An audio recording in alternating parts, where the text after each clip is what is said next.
The crate cut into Alexandra Nielsen's palms before the light had fully broken over Portsmouth water. Sleet came slantwise off the channel and struck her face like thrown grit. Her gloves had split at each thumb the week before, and the wet found every opening. The account books inside the crate were dry and bound in green calfskin. Her sleeves were damp to the elbow. She crossed the quay one measured step at a time because the boards were slick with brine and fish scales, and because she could not afford to fall with Lady Nielsen's property in her arms. Men with ropes over their shoulders turned to look as she passed. Their boots were tarred, their coats were lined. Her hem was patched in 2 shades of brown that had once belonged to her mother's winter dress. The patch at her left ankle had come loose, and the wind kept lifting it to show the worn edge of her stocking. By the first week of March, the harbour had learned to read hunger on sight, and hers was plain enough for any stranger to name. She had eaten crusts from yesterday's supper tray and a strip of cold turnip that the kitchen maid had pressed into her hand when no one watched. Her shoes had taken water before she reached the custom arch. Each step held a soft, soaked sound. Her toes had gone numb first, then painful, then numb again. She kept her back straight because stooping invited comment, and comment invited delay. And delay was what Lady Nielsen would punish most. She could already hear the lady's voice if she failed. Slow, silk-sweet, public. Alexandra did not let herself imagine supper. She thought of numbers instead. 3 ledgers in the crate, 4 missing receipts from the East India lot, 12 days in arrears on docking fees, 1 week requested, 1 week begged by command in another woman's name. 2 dock workers unloading casks paused near the mooring posts and watched her adjust the crate against her hip. One was older, with white in his beard and hands swollen at the knuckles. The other was younger and all angles, with rain dripping from the brim of a felt hat. "Who sent a parlour girl to the tally office in this weather?" the younger one asked, not softly. The older man looked her over once. "Not a parlour girl, too thin for that." The younger man laughed through his nose. "Plain thing, either way. She will not get a week." Alexandra did not look at either face. She did not quicken her pace. Her dark hair had escaped its pins and clung in wet strands at her throat. Her eyes were wide because she had slept little and because cold made them sting. Men who called her plain did not notice the set of her mouth when she passed them, or the discipline in the way she carried weight without complaint. They noticed the patched hem. They noticed the lack of trim. They never noticed that she never dropped what she was ordered to hold. The dock office stood under a sagging slate roof at the end of berth 7, where the wind came hardest. She reached its door and shifted the crate to her knee so she could push it open with her shoulder. The room smelled of ink, damp wool, and lamp smoke burned low. 3 men stood at the long table within, each with papers in hand, each waiting to be acknowledged by Mr. Crowthorne, clerk to the harbour receiver. Alexandra set the crate on the floor beside the table leg and flexed her fingers once. The skin across her knuckles had split in a fine red line where soap and cold had stripped it thin. She tucked her hands behind her back. Mr. Crowthorne did not look up when she gave her name. He sanded a page, blew it clean, and said, "State your business." She placed Lady Nielsen's sealed demand on the table. "A petition for extension of seizure date, sir." 7 days. He broke the seal with a knife, read half the page, and then read the rest aloud, voice rising in that practised office rhythm that made private desperation public record. "To the honourable officers of Portsmouth Docks. It is the intention of this House to satisfy all obligations presently entered against Nielsen accounts upon delay of no greater than 1 week, contingent upon expected remittance from London properties." One of the waiting men gave a short sound through his teeth. Mr. Crowthorne kept reading. "Any movement against stored holdings prior to this date will constitute undue injury against a widow-managed household." The word widow landed in the room and stayed there. Alexandra felt every eye turn. Lady Neilson had been a widow-in-law for 10 years, and in manner for none of them. She used the word when it purchased sympathy, and cast it aside when it did not. "Mr. Crowthorne lowered the paper. "Who signs?" "Lady Agnes Neilson," Alexandra said. "Not you." "No, sir." He looked at the crate by her boots, then at the cuffs of her dress, frayed to thread. "And you are what to this account?" The question had no right answer. Daughter in blood by a first marriage. Servant in all practical measure. Debtor by proximity. He asked again, when she did not answer quickly. "Household messenger," she said at last. The younger waiting man laughed openly this time. "Messenger in torn gloves." Mr. Crowthorne did not rebuke him. He folded the letter with clean, careful fingers and set it atop a stack marked in red wax. "Petition received, no guarantee. Seizure officers proceed by schedule unless formal surety is posted." "I understand." "Do you?" "Yes, sir." He reached for the next petitioner and dismissed her with the angle of his shoulder. Her business had taken less than 3 minutes. Her walk from the town had taken an hour and a quarter. Outside, the sleet had turned finer and more relentless, like salt dust driven by wind. Alexandra lifted the crate again, carried it beneath the lee of a warehouse wall, and set it down on an overturned coil of rope. Her hands shook once, then steadied. She took a scrap of wrapping paper from her pocket, smoothed it on the crate lid, and drew out the short pencil she kept tucked in her sleeve. The figures from the harbour wallboard were still in her head from the walk in. She wrote them line by line: berth dues, wharfage, loading fees on timber, transfer levies on iron fittings. She did not need the books open to remember. Her father had taught her to hold columns in sequence when she was 9, tapping the table with a calloused forefinger while she recited totals back to him by candlelight. He had built hulls and trusted no supplier who could not add on the spot. "A neat hand keeps food in the pantry," he used to say. Fever took him in 6 days during a wet autumn, and men who had toasted him at launch dinners purchased his yard for half its value by winter. His signature still appeared on one older account in the crate, broad and slanted and sure. It was the only line in that household no one dared call clumsy. She finished the freight column, checked each sum twice, and added a mark beside the discrepancies Lady Neilson insisted were clerical chance. There were too many chances for chance. She folded the scrap and slid it into the lining seam of her bodice, where no one searched unless ordered. Her stomach tightened hard enough to make her breathe shallowly. Hunger arrived in waves now, sharp, then hollow. She waited for the sharpness to pass and watched men cross the quay carrying goods worth more than her dowry had been, when it still had her name attached to it. Lady Neilson had sold the dowry in portions under the language of household necessity. First the silver service, then the Derbyshire bonds, then the little annuity tied to Alexandra's 21st year. By the time Alexandra was old enough to challenge it, the documents bore signatures she had not made and witnesses who no longer worked in the county.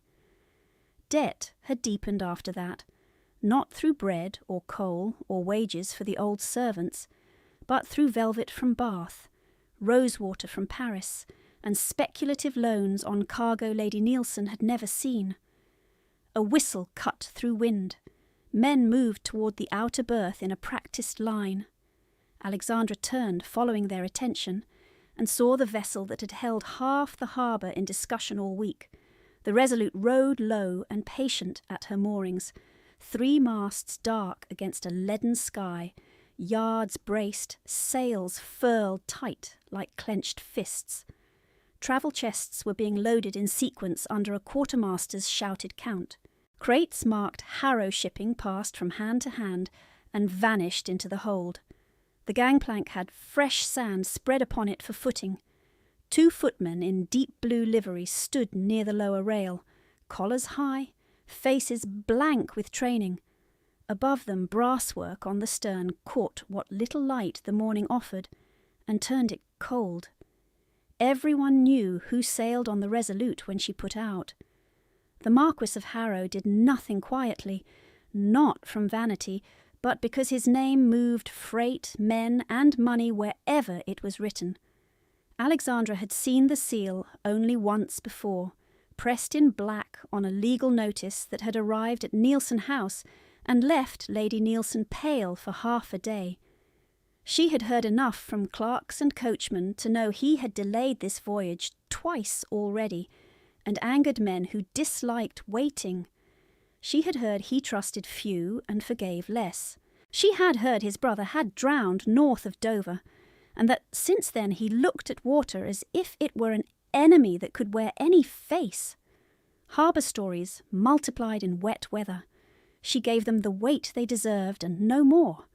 Still, she watched the loading because numbers lived there. 21 trunks by her count before noon, if pace held. 4 casks of medicinal spirit. 7 locked cases with iron corners. She counted to keep warm. She counted because counting was a form of control in a life where little else remained in her hands. When the wind shifted, she caught the smell of tar, wet hemp, and coal smoke from a tug farther down the line. A bell rang the half hour.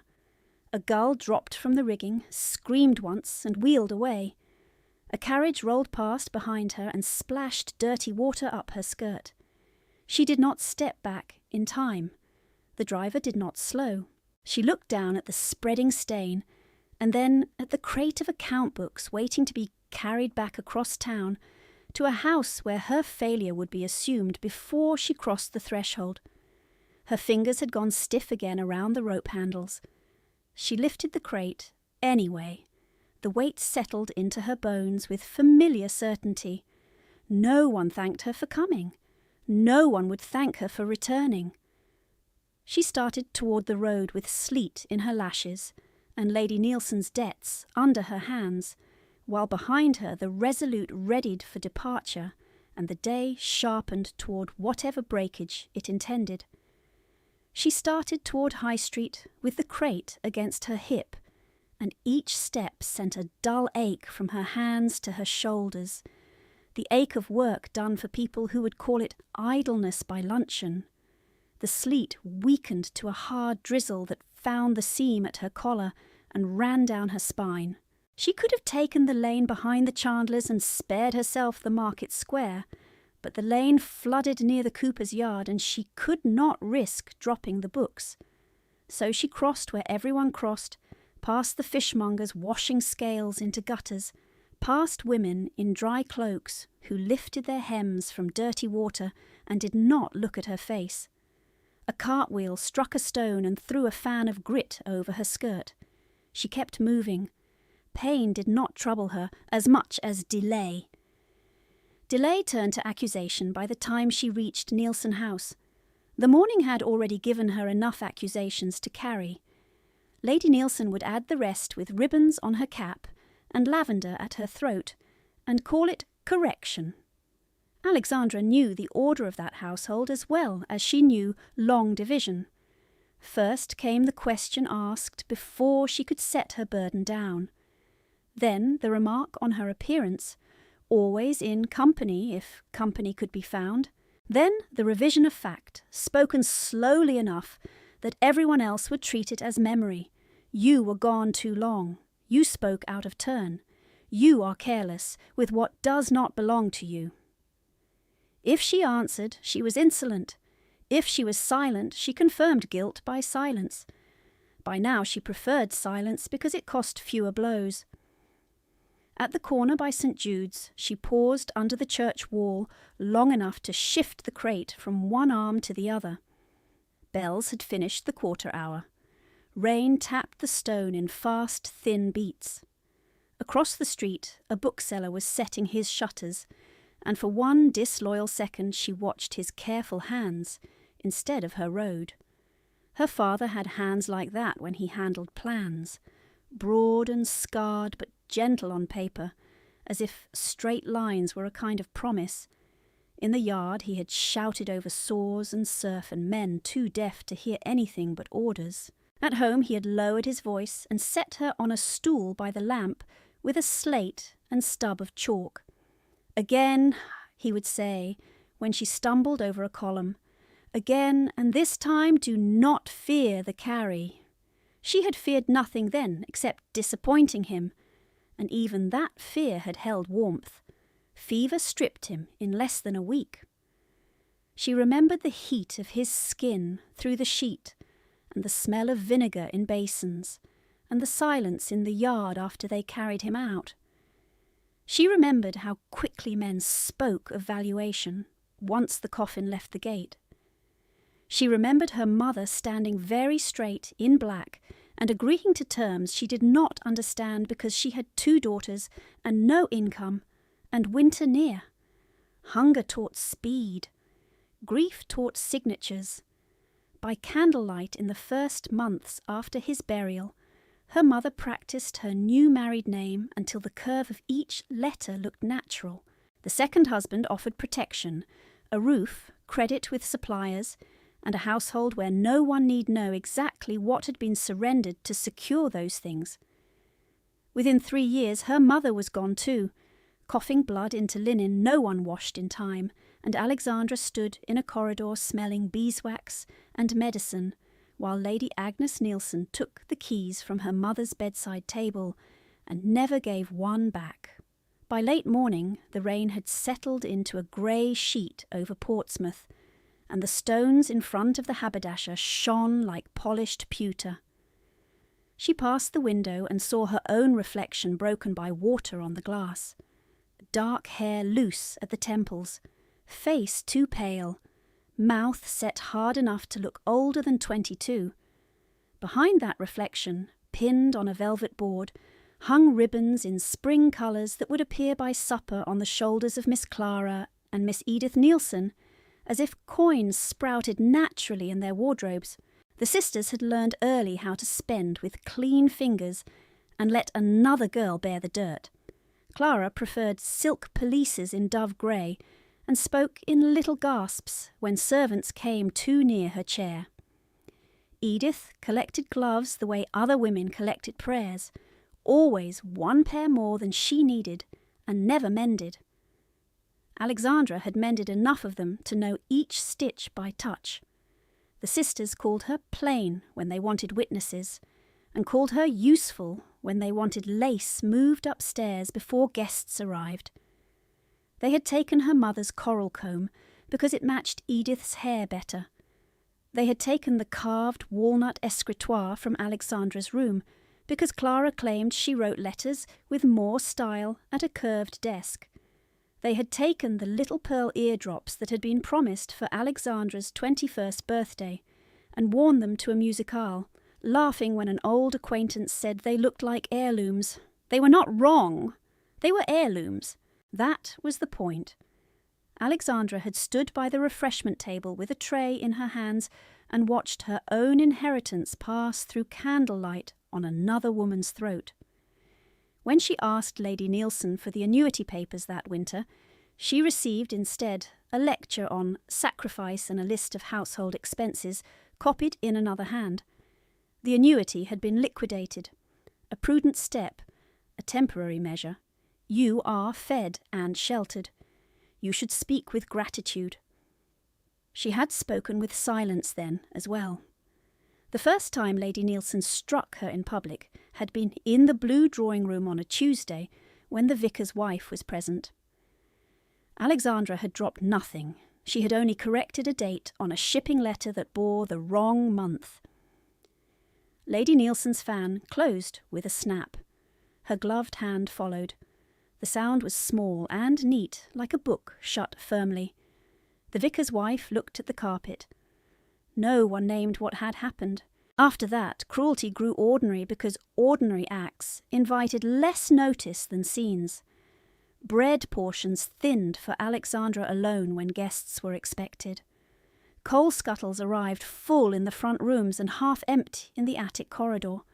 Tasks multiplied at twilight so she would mend by weak light and ruin her eyes. "Our Alexandra is diligent," Lady Nielsen would say before callers, smile easy and bright. "She is devoted to household duty." Duty meant laundering silk trim she could never stain with her own touch. Duty meant waiting at table during dinners where her father's silver stood beside men who had underbid his yard. Duty meant carrying petitions through sleet while Lady Nielsen remained by the fire composing gentler versions of danger for officials to read aloud. Even now, the crate digging into her forearm held evidence of labour done under that same system of speech. Lady Nielsen's seal asked mercy for debts incurred in Lady Nielsen's name, yet the books had been balanced for years by Alexandra's unpaid arithmetic, her cramped fingers, her sleep traded for totals. Hunger had made her lighter. It had not made her less exact. She turned off the main road toward the square where Nielsen House stood, a broad Georgian front with white columns streaked by soot and brass, polished bright enough to advertise prosperity that no longer existed.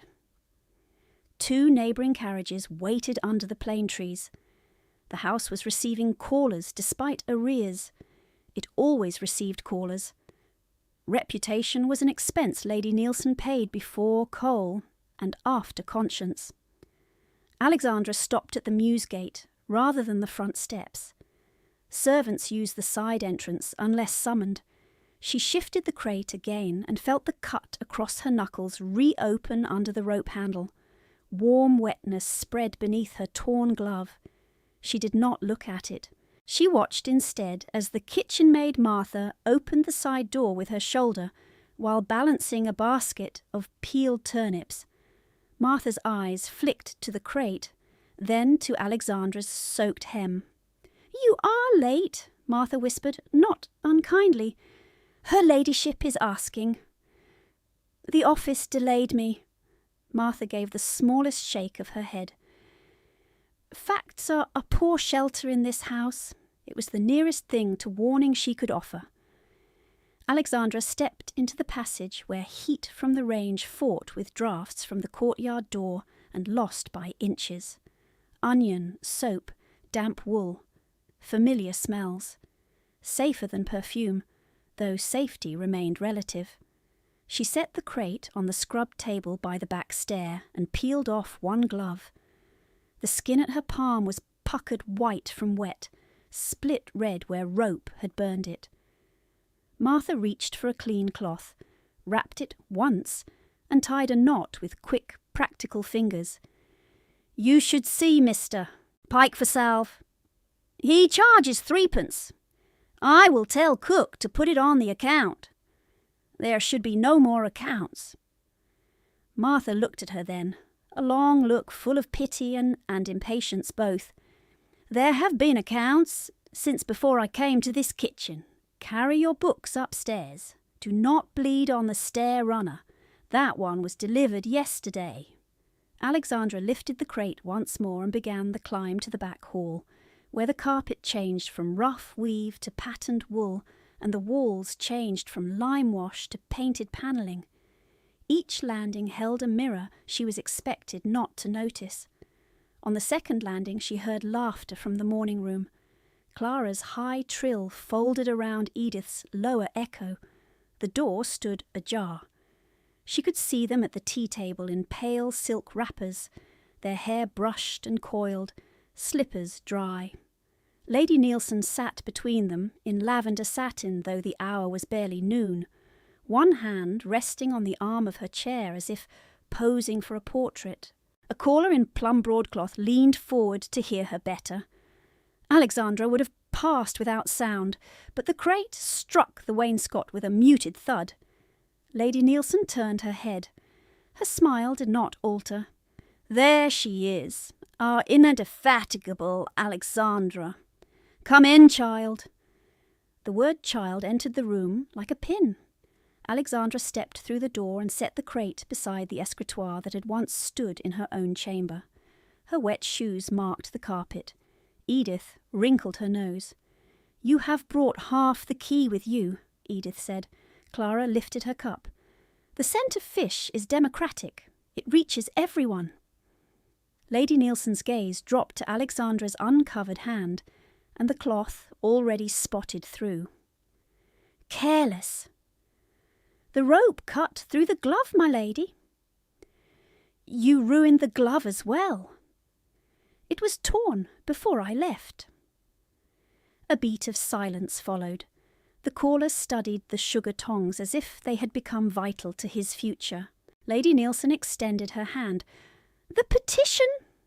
Alexandra placed the folded paper in her palm. Lady Nielsen did not open it. She set it on the table beside the jam dish, as if legal peril and preserves were of equal urgency. "You will change and return to the sewing room," Lady Nielsen said. "Mrs. Dane comes at 4. The pearl trim on Miss Clara's evening gown must be reset, every 3rd stitch. Invisible." Clara did not look up. "And my blue sash requires pressing." Edith set down her cup. "My walking gloves have split at the thumb." Alexandra looked at the gloves in Edith's lap. Kid leather soft as cream, split less than a 1/4 inch at one seam. A cobbler could repair them in 10 minutes. Alexandra would be made to do it by candlelight, and thanked by no one. Lady Nielsen saw the glance and smiled wider for the caller. "You see how useful she is. One must find purpose for plain girls." The caller gave a murmur that might have been agreement and might have been discomfort. It did not matter. In that room, silence always sided with rank. Alexandra inclined her head because refusal would feed them for days. "Yes, my lady?" Lady Nielsen lifted the cup again. Dismissal by gesture.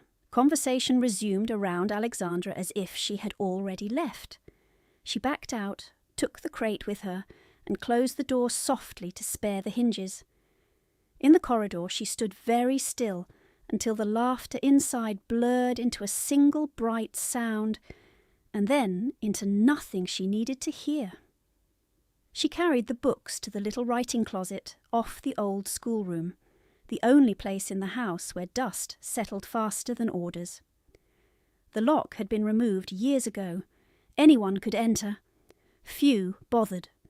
Shelves bowed under ledgers no one read unless a creditor sent notice. She set the crate down, unfastened the straps, and laid the account books out by date. Her father's old signature appeared once on a yellowed page near the bottom, dark ink thinned to brown at the edges. She touched the margin beside it with one fingertip, then withdrew her hand before reverence could be mistaken for weakness. Outside, rain tapped the narrow pane. Inside, ink, mould, leather. She took the scrap she had hidden in her bodice seam and smoothed it on the desk, flattening each crease with care. Numbers remained true even when houses did not. Totals either held or they failed. Columns either matched or they exposed the lie. That certainty had carried her across sleet and mockery and the neat violence of drawing rooms. It would have to carry her through this house as well, at least until night, at least until the next command. She sharpened her pencil with the small knife she kept wrapped in cloth, opened the first ledger, and began to copy while the fire downstairs burned for other people. She sharpened the pencil to a clean point, bent over the page, and aligned Lady Nielsen's copied totals against the harbour rates she had written from memory. The first discrepancy sat where she expected it, small enough to pass unnoticed in a careless office and large enough to purchase a month of imported lace. She marked it with a neat cross. The second sat 3 lines lower. She marked that one as well. Rain tapped the narrow pane in a patient rhythm, and for 7 brief minutes the writing closet held the only kind of order she trusted: columns, margins, arithmetic that could not be flattered into mercy. Then the corridor outside erupted with hurried steps, a tray striking wood, and Martha's voice, breathless and sharp through the half-closed door.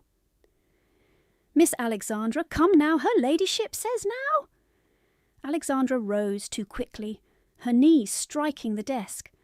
The ledger slid and thudded to the floor. She caught the edge before it spread open on damp boards, pressed it shut, and stepped into the corridor with pencil still in hand.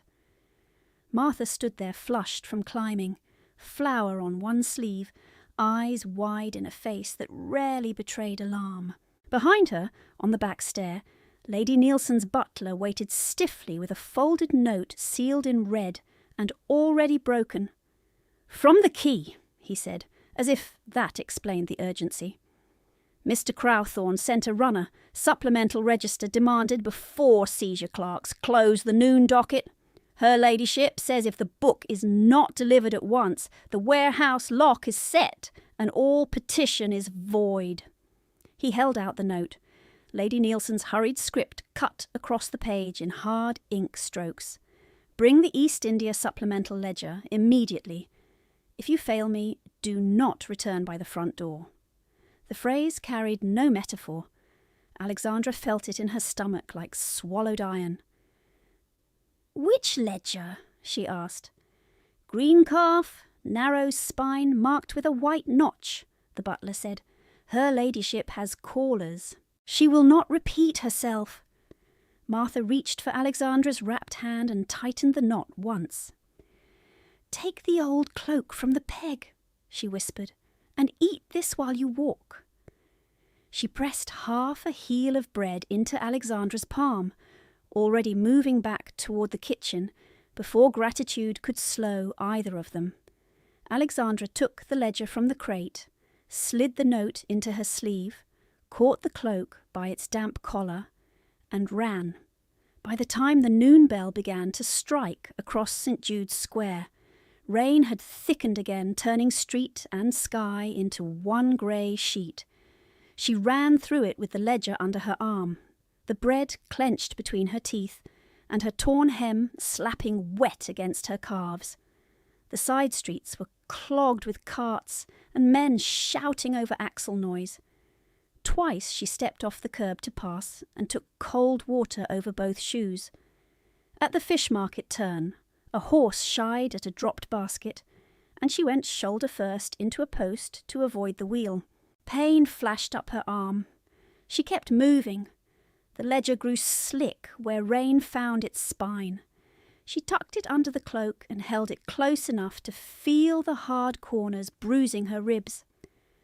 The harbour appeared between warehouse roofs in sudden dark lines of mast and rigging, and then she was on berth 7 again, breath burning, hair loosened from its pins, skirts heavy with key water.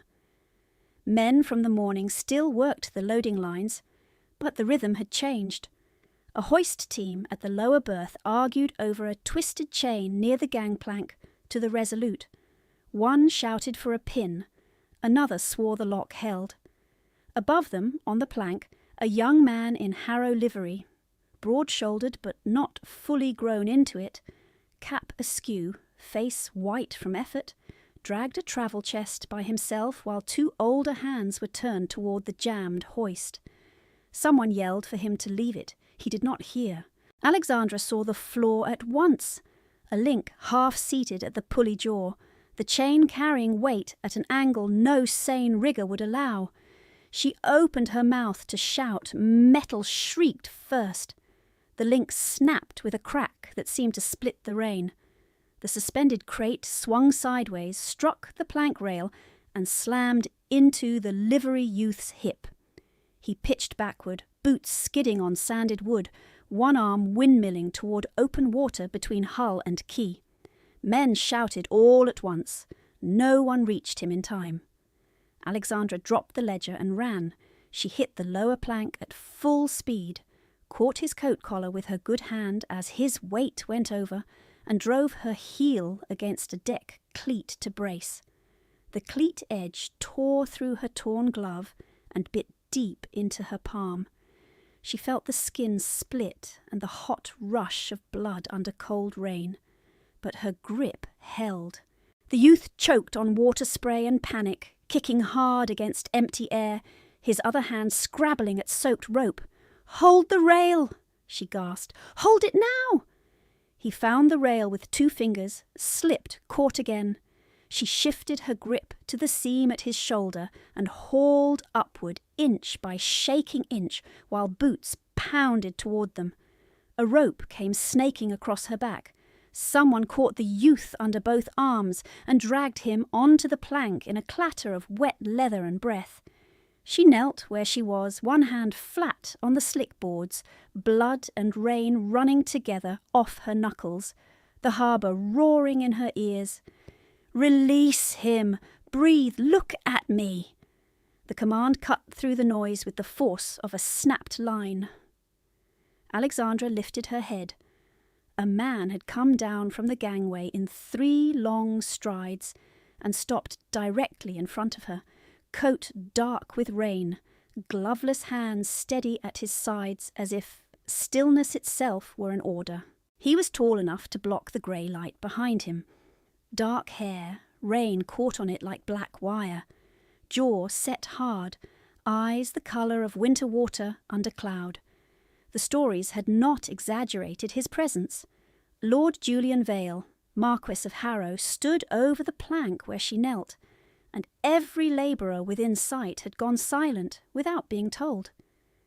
She realised she was still gripping the youth's sleeve as if he might vanish. She released it at once and pushed herself upright, knees unsteady from strain. "Forgive me, my lord. I had no leave to—" "Are you injured?" he asked. The question struck her as sharply as the chain had. No one in Lady Nielsen's house asked that unless blame required detail. She looked down at her hand. Blood ran from the torn palm into the cuff of her sleeve, bright even in this weather. "It is nothing!" "Liar!" The word was low and precise. His gaze moved once over her. Soaked dress clinging at the shoulders, patched hem black with key water, torn glove hanging by 2 threads, blood at her wrist, face pale from hunger and effort. He did not look away politely. He named what he saw by looking. The young man she had pulled from the edge sat on the plank, breathing hard, one boot still half over open water. "Uncle, I am sound," he said, voice rough with fright and embarrassment both. "I told them I could shift it." Julian did not turn his head. "Theo, stand up and go to Mr. Hadley." "I am not a child. You are careless. Move." Theo rose, jaw tight, and obeyed. 2 sailors took him by the elbows and steered him toward the quartermaster's shelter. Julian watched until the youth reached cover. Then he faced Alexandra again. Up close, she saw the scar at his left temple disappear into wet hairline, old and pale. She also saw the effort with which he kept his breathing even, as if anger and fear both had to be locked down before speech could continue. A steward in Harrow colours arrived at his shoulder, rain running from the brim of his hat. "Your lordship, shall I have this woman removed from the berth? She has no clearance for loading lines." Alexandra found her own voice before caution could stop it. "Your lordship, if the cord is not reset, the next fall kills someone."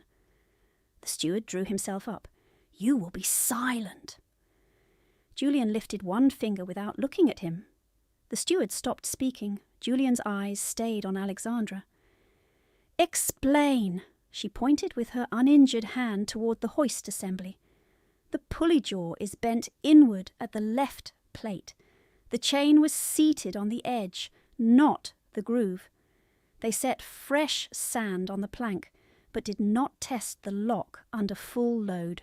When the chest swung, The side force broke the link. One of the dock riggers muttered, offended, "We test every line." She turned her head toward him. "Not this one. The lock pin is still half out." He swore softly and climbed toward the pulley. 2 breaths later he shouted down, unwilling respect buried under irritation. "Pin is sheared at the lip. She is right." Rain hammered the gangplank. Julian gave orders in clipped succession. Each one dropped like iron on stone. "Clear the berth. No load moves until new pin and full test. Hadley, log the fault and names on shift. Theo does not touch line work today. Mr. Finch, fetch the surgeon for this woman." "I do not require a surgeon," Alexandra said. "You are bleeding on my gangplank." She looked at the boards where thin red lines had mixed with rain and vanished. "Then I will step off it." "Not until your hand is bound." The words were command, not concern, yet the effect was the same. Her skin prickled with a reaction she did not trust. She had spent years translating orders into threats. This one resisted translation. Around them men moved quickly, resetting rope barriers, hauling the broken chain aside. No one met her eyes. Class had reasserted itself the instant danger passed, and she stood in the centre of it, soaked and shaking, with the most powerful man on the berth speaking to her as if she could answer him. The steward returned, holding the ledger she had dropped. The calfskin cover was streaked with mud. "Found near the lower post, my lord." Alexandra reached for it at once. "That belongs to Nielsen accounts." Julian took the book before the steward could hand it over and read the spine mark through rain. "You came here on Nielsen business?" "Yes, my lord. Supplemental register for Mr. Crowthorne. Noon docket."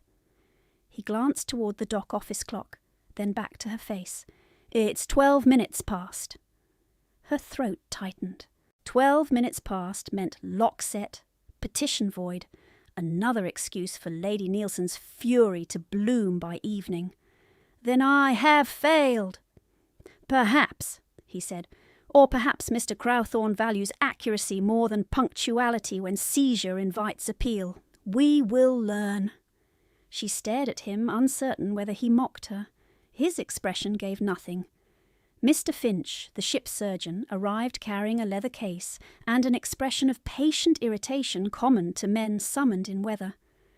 "Who is cut?" Julian did not look away from Alexandra. "She is." "I can bind it myself," Alexandra said. The surgeon held out his hand. "Then show me that hand and prove it." She hesitated, then unwrapped the cloth Martha had tied. The cut gaped across her palm where the cleat had bitten. Not deep enough for stitches, deep enough to ache to the elbow. The surgeon cleaned it with spirits that made her jaw lock and wrapped it in clean linen with practised pressure.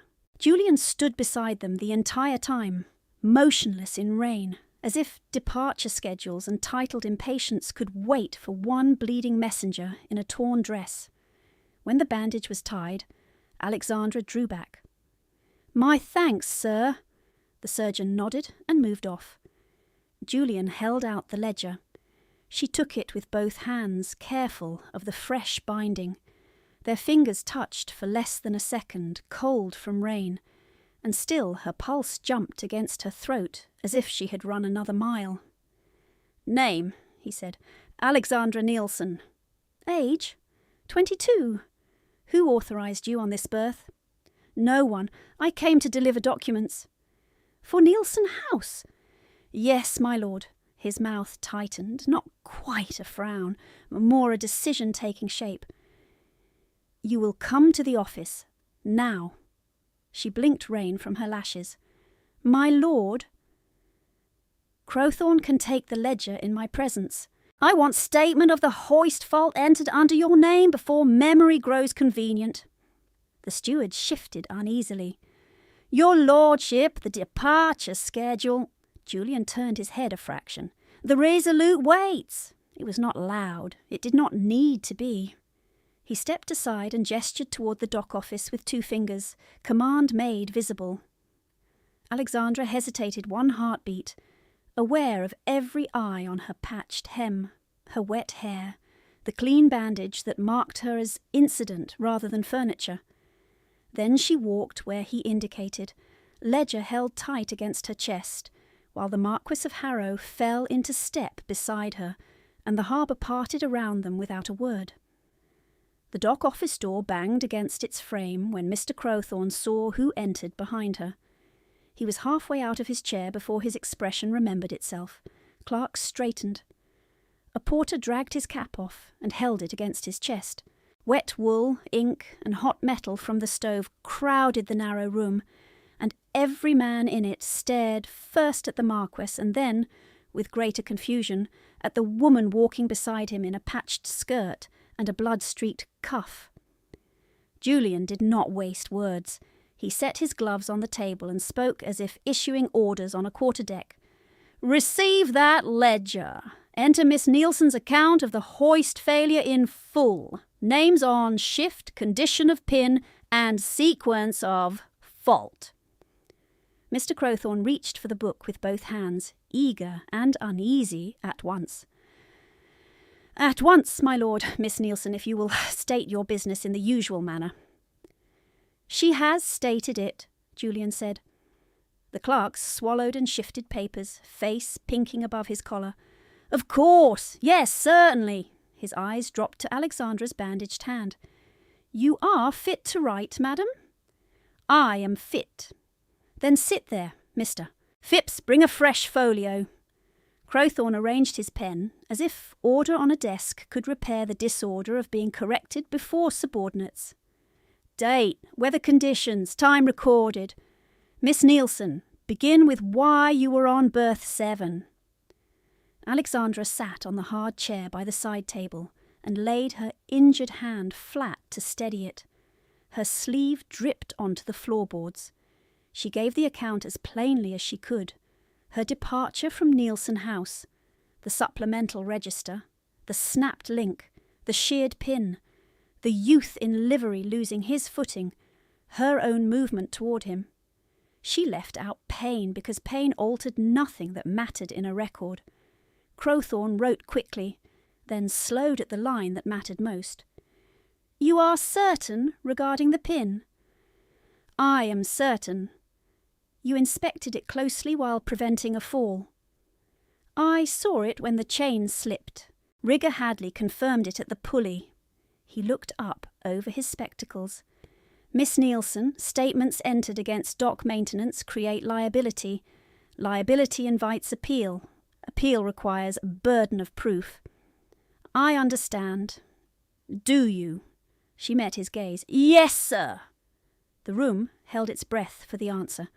A woman in torn clothing was not expected to speak of liability with a clerk's exactness. Crowthorne tapped the nib against the page.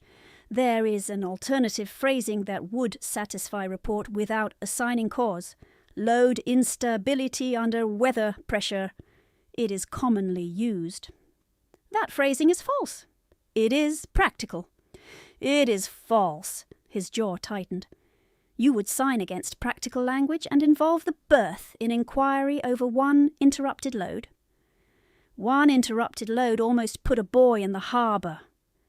The stove ticked as wet iron warmed. Rain rattled against the window in hard bursts. Julian stood by the door, hands clasped behind his back, expression carved flat. He had not spoken for several minutes. He did not need to. The air in the room bent around his silence. Crowthorne changed tack. "If inquiry opens, loading pauses. If loading pauses, penalties follow. Your own household petitions for delay this very hour. You may find strict truth expensive." Alexandra felt the words land where he intended. Lady Nielsen's voice surfaced in memory, precise and punishing. "If you fail me, do not return by the front door." She could still protect herself with one sentence. Weather pressure. No fault assigned. No one blamed. A little dishonesty to grease the gears that already ground her bones. She looked at the clerk's page. The ink glistened black and wet. Her father had taught her that numbers were not moral by themselves, only accurate or inaccurate, and that men built fraud from the small inaccuracies that others called ordinary. She lifted her chin and said, "Right, what occurred?" Crowthorne exhaled through his nose, annoyed. "Very well. Continue." She did, while the pens scratched and the folio filled. A sharp knock broke the rhythm. Mr. Finch, the ship surgeon, leaned in with sleeves rolled and spectacles fogged. "My lord, the boy's wrist is swelling. He has gone stubborn and will not let anyone touch it. I have a head wound on berth 3 and cannot divide myself." Julian's jaw shifted once. "Where is he?" "In the infirmary alcove behind the customs room." "I will come." Finch nodded and vanished down the passage. Crowthorne blew on the page. "We can finish after—" "No!" Julian's voice cut cleanly. "Finish now." Alexandra gave the final sequence. Time of failure, witnesses present, corrective order issued.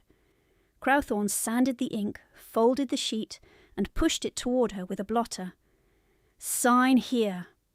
Her fingers cramped around the pen because cold had settled into the tendons, but she wrote clearly, "Alexandra Nielsen." The same hand that repaired gloves and scrubbed linen could still shape letters no one in that household had been able to take from her. When she set the pen down, Crowthorne gathered the folio as if it were suddenly delicate. "Entered under protest of office language, for the record." "Entered," Julian said. "That is sufficient." He turned to leave. Alexandra rose with reflexive haste, clutching her cloak closed with her good hand. "My lord, the ledger for noon docket," Crowthorne interrupted, eager to recover procedural ground. Yes, that matter. We are beyond noon close. However, in view of incident and your assistance, I shall mark submission delayed by official interruption, not default. Do not mistake this for precedent." Relief struck so sharply it felt like weakness in her knees. She inclined her head. "Thank you, sir." Julian looked back over one shoulder. "Come." The word was an order. She followed him into the corridor before she had decided to. The infirmary alcove was hardly a room, only a screened recess near the customs hall, with a narrow cot, a basin, and shelves of lint and spirits. Theo sat on the cot with his coat half off, jaw set in wounded pride, one wrist already swelling purple above the cuff.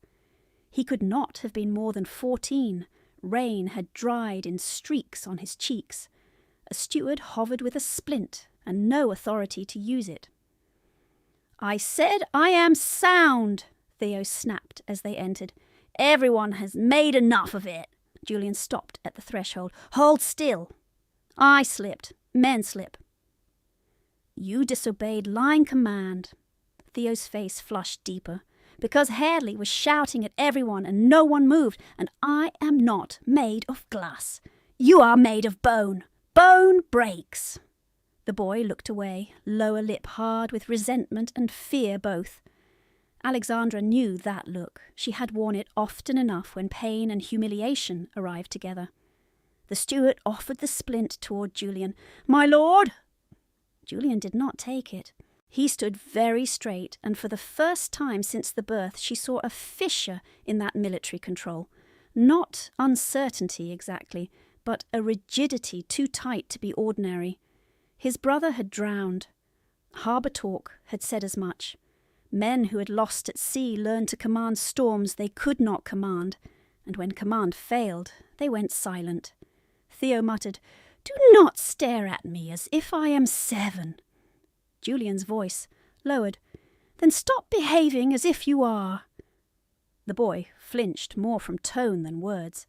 Alexandra stepped forward before permission was offered, then stopped herself one pace from the cot. "May I look at it?" Theo blinked at her, surprised. "You?" "If you prefer to wait for Mr. Finch, you may.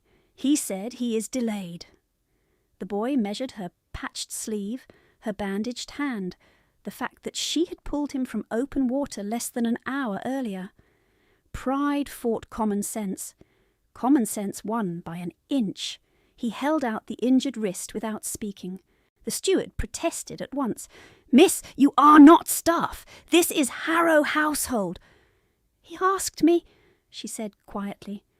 The steward opened his mouth again. Julian lifted 2 fingers.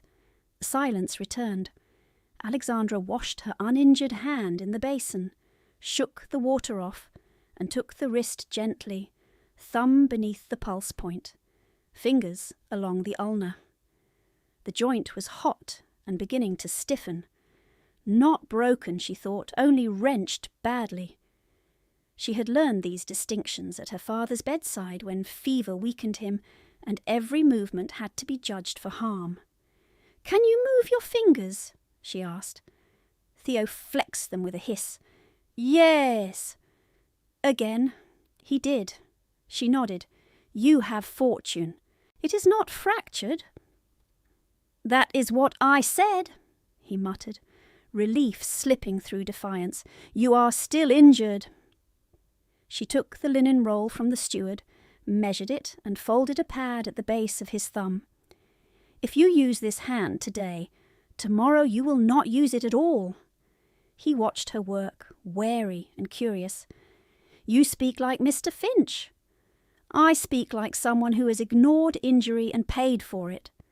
She wrapped the wrist in even turns, firm enough for support, loose enough for blood flow, then set the splint along the outside and tied it off with clean knots.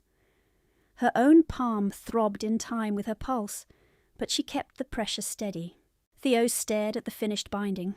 "Will he still send me below decks like a child?" Julian's expression did not move. "You are not sailing today." The boy's face closed. "Because of this. Because of your judgment." Anger flashed in Theo's eyes, bright and brief. "You command everyone as if fear is a duty." The steward drew breath, scandalized. Alexandra tightened the final knot and spoke before Julian could answer. "He came down the plank first." Theo looked at her. "What?" "When the chain broke, he was first to you. I saw it." The boy swallowed, gaze shifting toward his uncle, and away again. "He was still angry." "Yes. He is always angry." Alexandra tucked the linen end under itself. "No, he is afraid in places where other men cannot see it." The words left her before caution returned. She felt the impropriety a second too late. Speaking of a Marquess's fear in his own passage was a liberty no servant should survive. She kept her eyes on the bandage and waited for correction. None came. When she looked up, Julian was watching her with that same unreadable stillness, but something had altered at the edges. Not softness, not yet. Recognition, perhaps, as if she had named an injury no surgeon would enter in any logbook. Theo's shoulders dropped a fraction. "I did not mean to make trouble." "You made danger," Julian said. "Trouble is cheaper." Theo gave a weak huff that might have been a laugh under different weather. "Hadley will mock me for this." "Hadley will thank you for not falling where he could not reach you." Theo glanced at Alexandra's hand.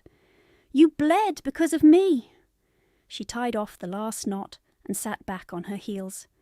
"I bled because the cleat was sharp. Keep your wrist dry, keep it raised, and do not lift anything heavier than a ledger for 2 days. His mouth twitched, not quite a smile. "I dislike ledgers. They return the sentiment." The faintest shift touched Julian's mouth as well, gone almost before it formed. Footsteps sounded in the hall. 2 dock riggers appeared at the screen, caps in hand, rein on their shoulders. Hadley stood in front, broad as a door and uncomfortable in an infirmary's quiet. "Beg pardon, my lord. Clerk says statement is entered. Inquiry man asks whether the lad's folly caused delay or whether we ride it on gear fault." Theo stiffened under the blanket. Shame flooded his face again. Hadley's wording was not cruel by intent, it was blunt by trade. Still, the effect was the same. Alexandra rose before Julian spoke. "Write it on gear fault." Hadley frowned at her. "With respect, miss, the lad took a load alone." "He took a load because shift command broke when the chain jammed and no one coordinated the line. He should not have done it. Neither should he carry sole blame for a failed pin." Hadley bristled. "You are fresh to this birth." "I am fresh to your birth, not to rigging mathematics." She pointed toward the hall where the broken link sat on a tray for inspection. "The fracture face is bright at one edge and rusted at the other. It had been failing before this morning. You know that." Hadley's expression shifted from irritation to reluctant respect. The kind workers gave truth when it was spoken in their language. He looked toward Julian. "My lord," Julian answered without glancing at Alexandra. "Gear fault primary, unauthorized handling secondary. Enter both, no scapegoats." Hadley nodded once. "Aye, my lord." He tipped his cap toward Alexandra, awkward but sincere. "Miss." Then he and the other rigger withdrew. Theo stared at her as if she had performed a trick. "You did not need to do that." "Yes, I did." "They will dislike you for it." "They already did." He looked down at his splintered wrist, then up at her face. "Thank you." She inclined her head, because gratitude from children always felt like receiving a coin she had no pocket to keep. Mr. Finch finally arrived, breath quick, carrying his leather case. He inspected the binding, tested Theo's fingers, and gave a grudging nod. "Whoever did this saved me 10 minutes, and the boy a worse swelling." "The boy's not an object," Alexandra said before she could stop herself. Finch blinked, then gave a short grunt that might have been agreement. "No, he is a stubborn nephew with good circulation. Keep the splint on until tomorrow." Theo rolled his eyes but did not argue. The surgeon turned to Alexandra's hand and checked her dressing. "You will need a clean bandage by evening." "I have linen at home." "Boil it first," she nodded. Finch packed his instruments and departed as quickly as he had come. The steward began fussing with Theo's blanket, relieved to resume familiar hierarchies. Alexandra stepped back toward the passage, suddenly conscious of her soaked hem, the mud on her skirt, the impropriety of standing in a Marquess's infirmary as if she belonged to its routine. "I should return," she said. "My lady will expect me." Julian's gaze dropped to her shoes still leaking, then to the damp cloak at her shoulders. "Have you eaten?" She hesitated. Truth again. "A crust." He looked at the steward. "Bring broth and bread." "That is not necessary," Alexandra said quickly. "I have delayed your household enough." "Sit." It was one word. Command shaped as care again, impossible to mistake now. She stood very still. Refusal would be honest. Refusal would also make a spectacle of pride she could not afford. She lowered herself to the chair by the screen, while Theo watched with open curiosity and his uncle watched with closed expression.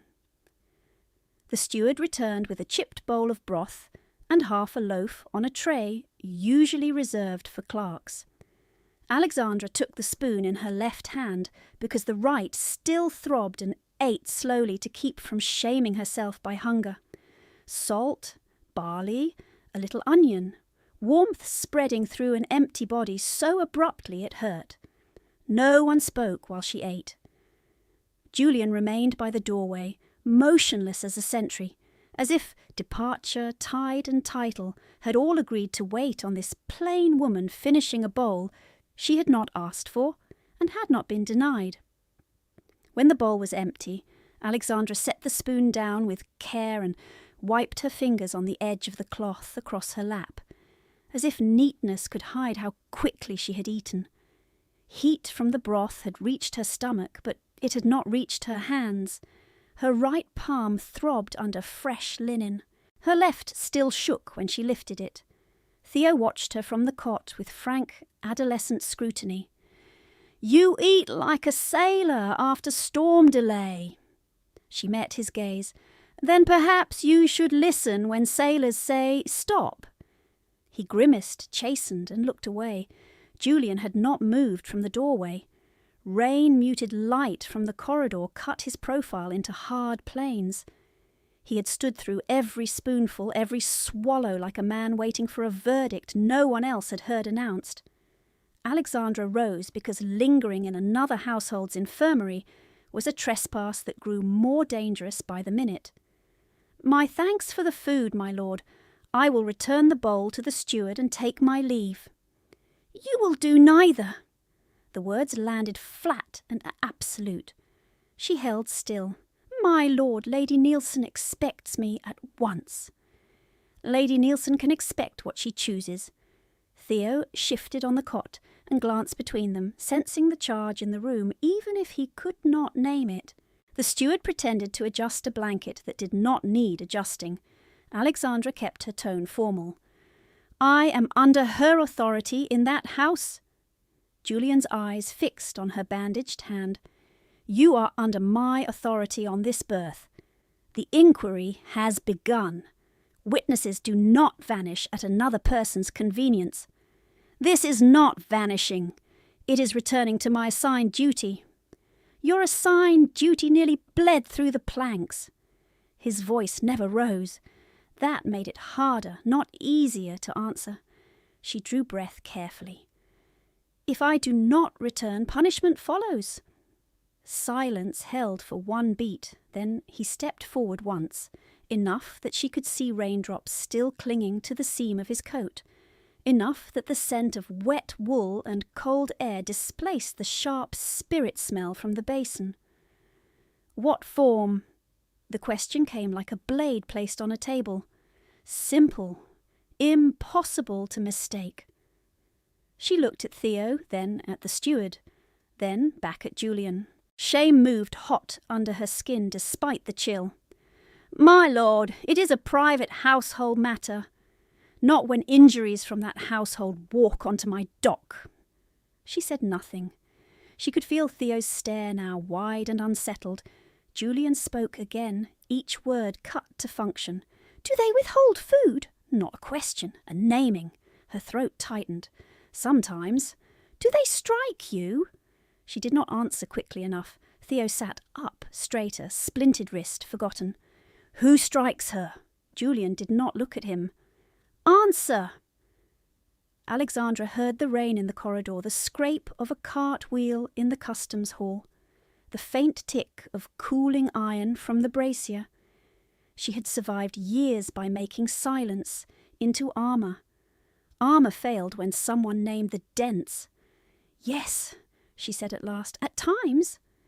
Theo whispered a curse under his breath and went pale with anger. The steward inhaled sharply, scandal and pity crossing his face together. Julian's expression did not change, but his stillness altered. It became denser, as if every muscle locked 1 degree tighter.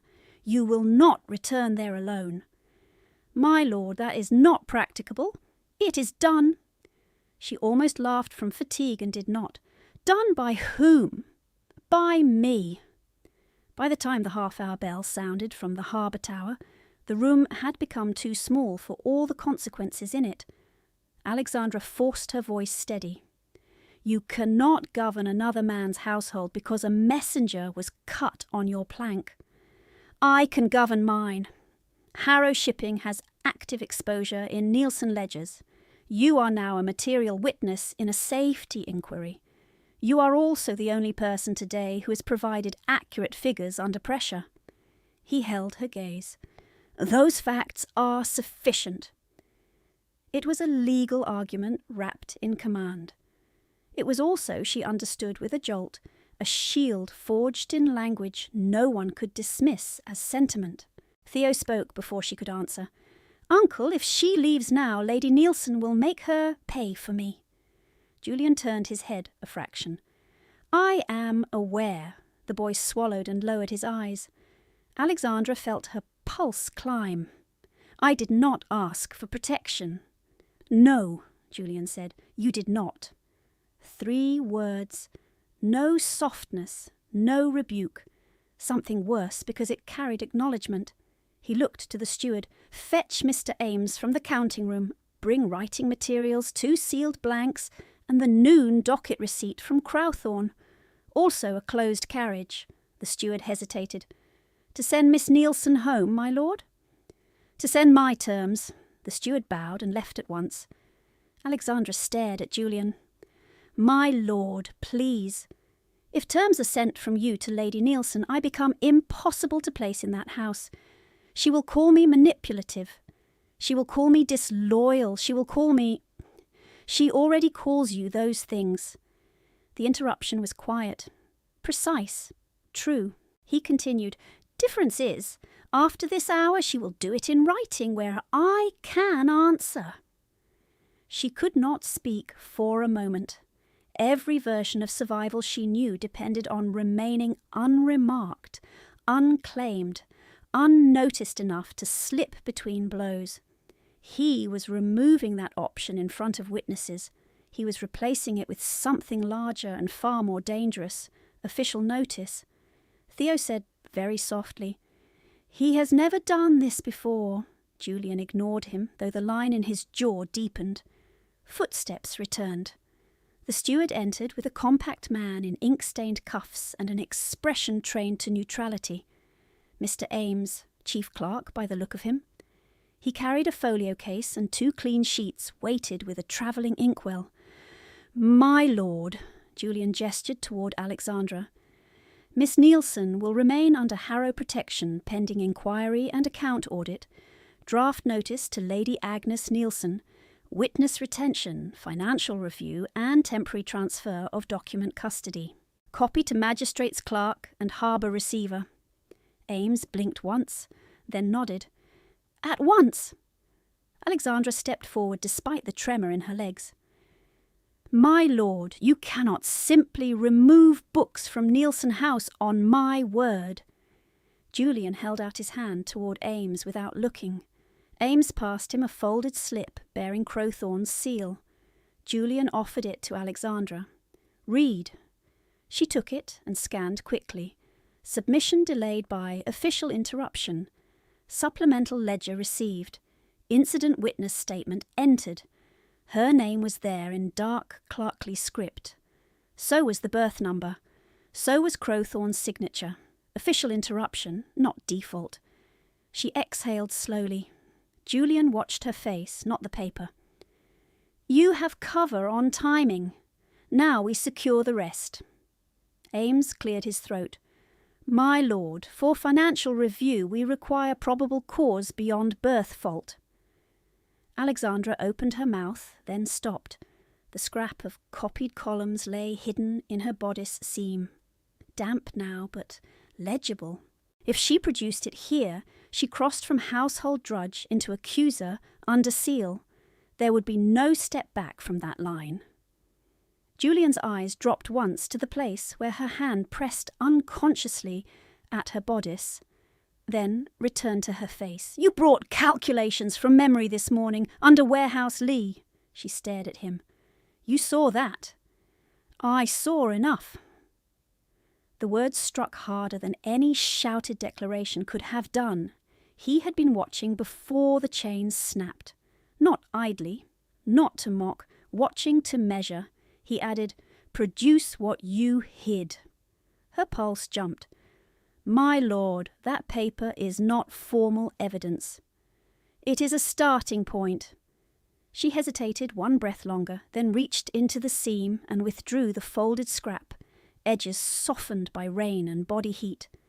She handed it to Ames, who unfolded it with a clerk's reverence and frowned as his eyes moved down the columns.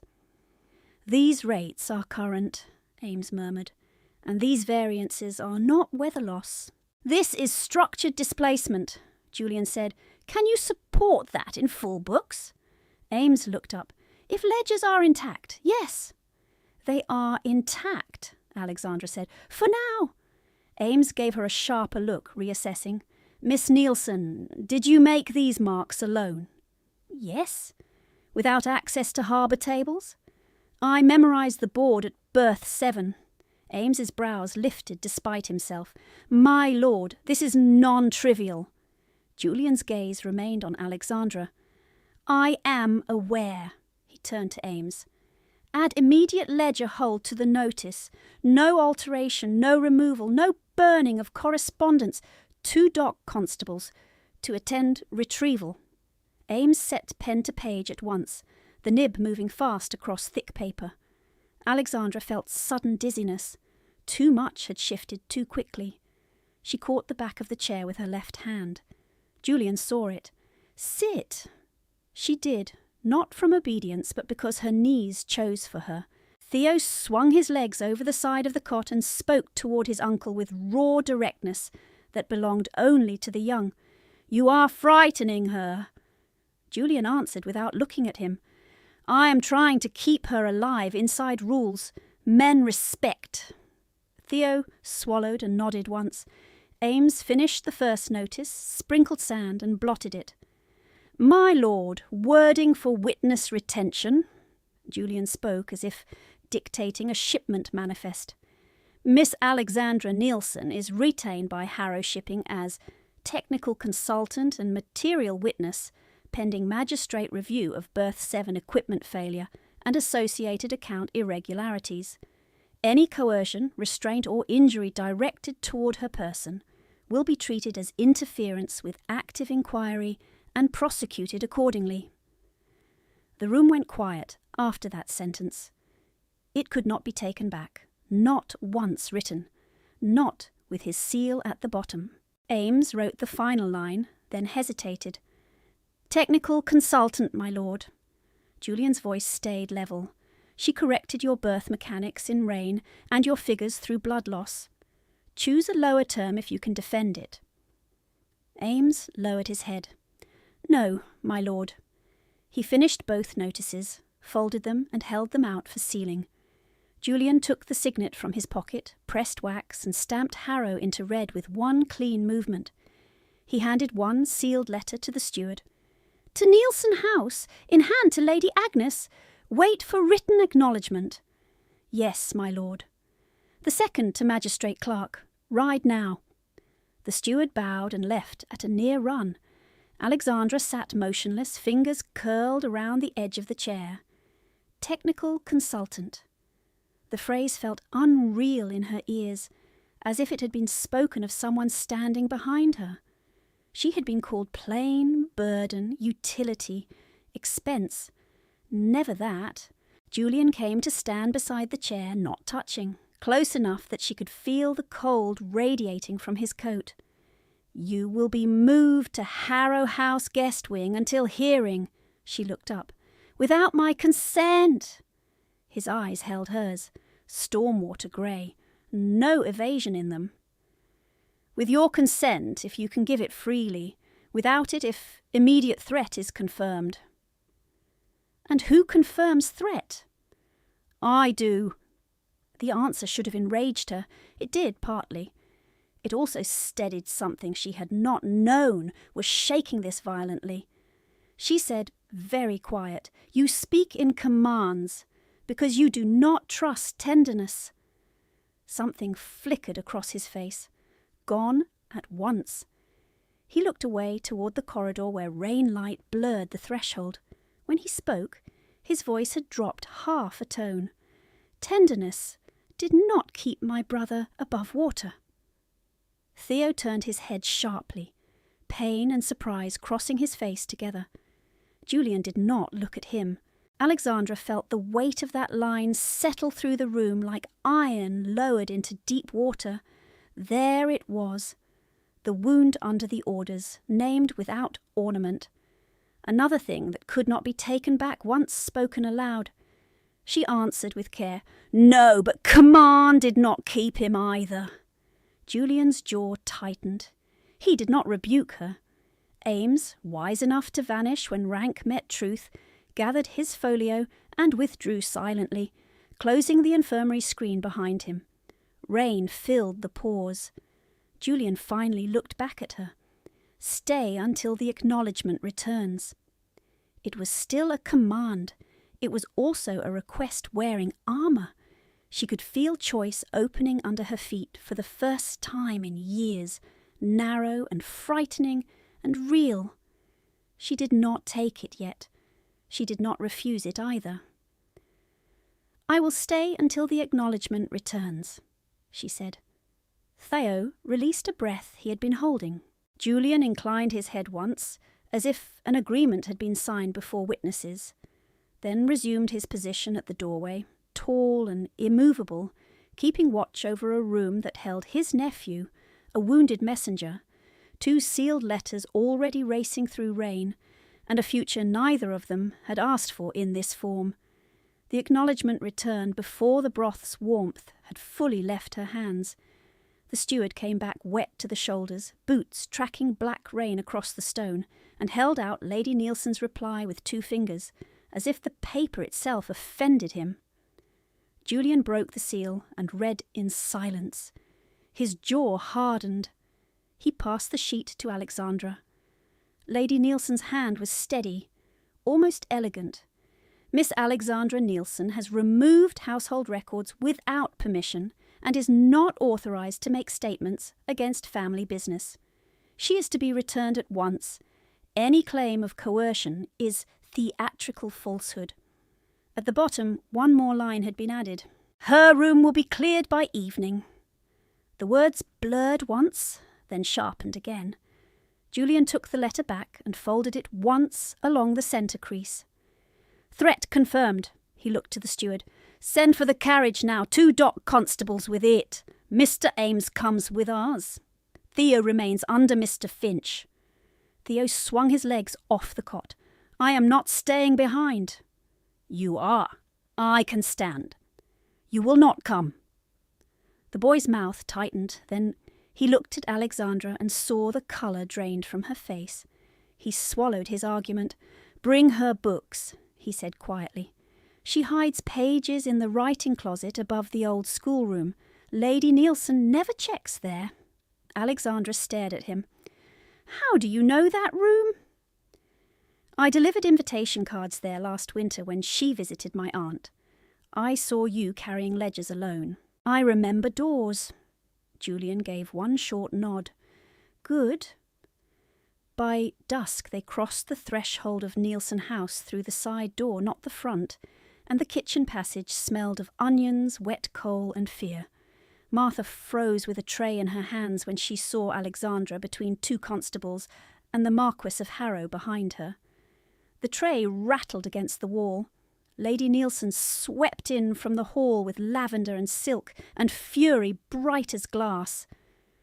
Clara and Edith followed, pale and wide-eyed, wrapped in dry wool, while rain dripped from Alexandra's hem onto their polished floor. "This is trespass," Lady Nielsen said. "My lord, this is an outrage." Julian did not bow. "You received notice." "I received slander." "You received lawful retention." Her gaze cut to Alexandra. "What have you told him?" "The truth," Alexandra said. Lady Nielsen laughed softly, cruelty dressed as surprise. "You do not know the truth. You know chores and resentment." Ames stepped forward with folio in hand.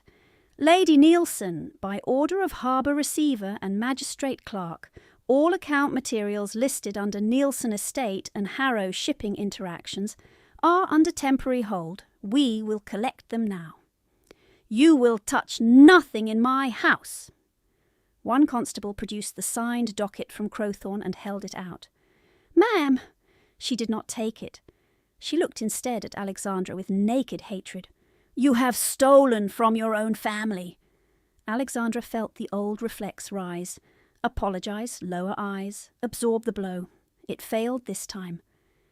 She met Lady Nielsen's gaze and said, "My dowry bonds were sold under your signature and witnessed by men absent from county that day. The East India entries carry my father's name in a hand he could not have written 6 years after his death. You forged him." The room went still. Clara whispered, "Mother!" Edith's hand flew to her throat where Alexandra's mother's pearl drops had once hung. She wore plain garnets now. Small mercies came late.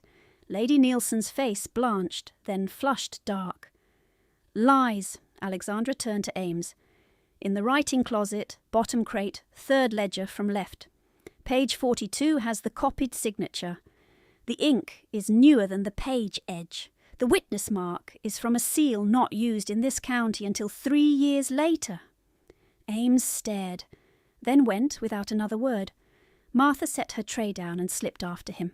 Silent as breath, Lady Nielsen stepped toward Alexandra, hand raised by habit more than thought. Julian moved once. He did not touch Lady Nielsen. He only placed himself between them, broad-shouldered and absolute. "Do not," he said. The single word froze her arm in air. By full dark, ledgers were stacked on the long dining table beneath 4 candles, while Ames, Crowthorne and 2 clerks turned pages with sanded fingers and mounting disbelief. The supplemental register, the scrap from Alexandra's bodice seam, the dock statement, and the old crate from the quay all lay in ordered sequence. Nothing remained unaccounted for. Even the missing receipts appeared at last, stitched into the lining of a dispatch wallet in Lady Nielsen's escritoire, where Martha said she had been forbidden to dust. Crowthorne adjusted his spectacles and spoke into the hush. "The birth statement stands. The sheared pin record from Hadley matches Miss Nielsen's account. On finance, entries to Harrow Reserve were displaced through Nielsen holding columns and masked as repair disbursement. Signatures on 3 transfer orders are fraudulent." Lady Nielsen sank into a chair as if her bones had gone loose. "This is clerical confusion." Ames laid 2 pages side by side. "This is your hand imitating Mr. Nielsen's hand. Poorly." Julian looked at his captain, who had come in soaked from the harbour with departure lists under his arm. "Captain Rowe." "My lord." "No vessel sails under my seal while this woman stands unprotected."